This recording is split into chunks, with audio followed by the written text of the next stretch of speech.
Après la joie, la tristesse pour Matt Pokora.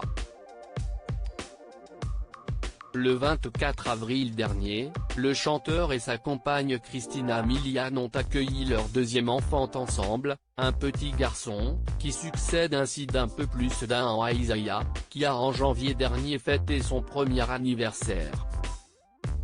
Une naissance qui a rendu l'artiste fou de joie, avant que la mort du chef Filipe da Silva, qu'il connaissait bien pour être allé plusieurs fois dans son restaurant, ne vienne assombrir cette heureuse nouvelle. RIP chef, a-t-il ainsi écrit dans sa story Instagram avec une photo du chef, mort des suites du Covid-19. Je me faisais déjà une joie de revenir vous rendre visite cet été dans le sud, a-t-il ainsi déploré.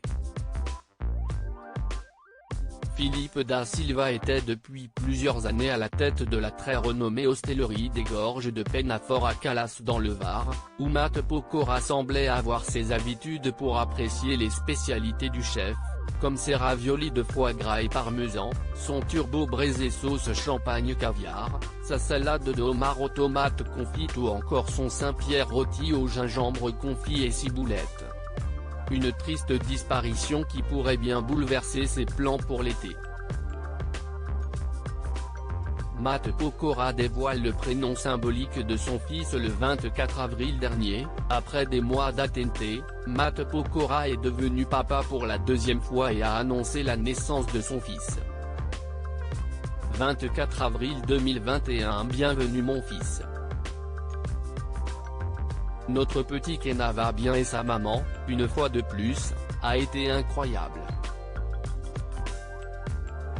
Tout le monde est en pleine forme, avait-il écrit en légende d'un cliché de lui et de son bébé dans les bras. Pour leur deuxième enfant, Christina Milian et son compagnon ont choisi un prénom avec une signification particulière. En effet, selon le site pratique.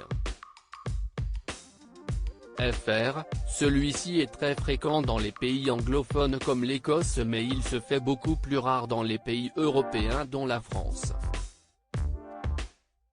Kenna vient de l'ancien Kenelm qui peut être traduit par beau et richesse.